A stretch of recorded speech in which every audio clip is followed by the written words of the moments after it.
Shearer and our live studio audience. Gun control. This is something I've been very animated about all this year with all the various gun outrages, especially the appalling thing at the cinema in Colorado.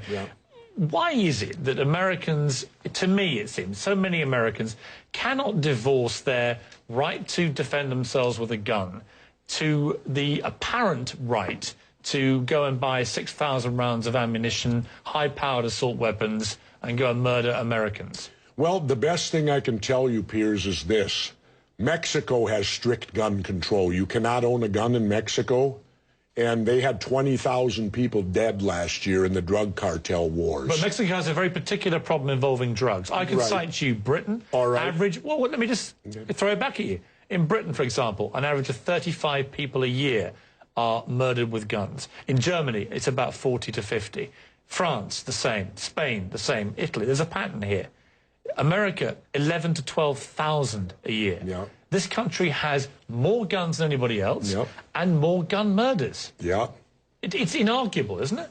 No, not at all. It is. Because I was in the Philippines physically the day Ferdinand Marcos declared martial law and made himself a dictator.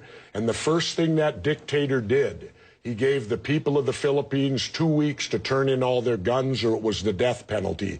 Now, why would a dictator do that? Why would he make his #1 priority when he took over as dictator to disarm the public? The Second Amendment is there, and it was put in there not for hunting and fishing like they like to say, because back when they did it, if you didn't hunt or fish, you didn't eat. It was put in there so the citizens would have the ability, if their government became oppressive, they could defend themselves against oppressive government. And I think that overrules all the gun deaths, because let's remember something. A gun is simply a tool. I have a gun safe at home, and I've never come home and heard those guns going off on their own. People kill people. All right, how many people here die because of car accidents of drunk driving?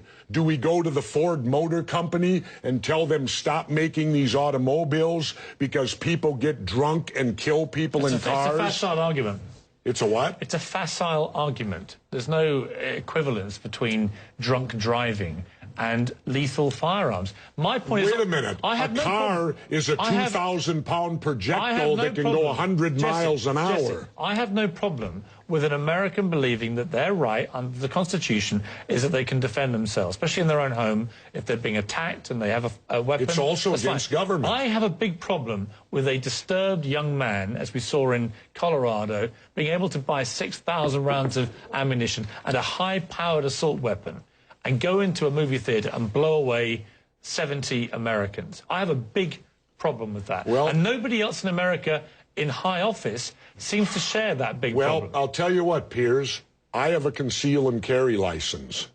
Had I been in there, I would have taken this guy out before he could have killed that many people.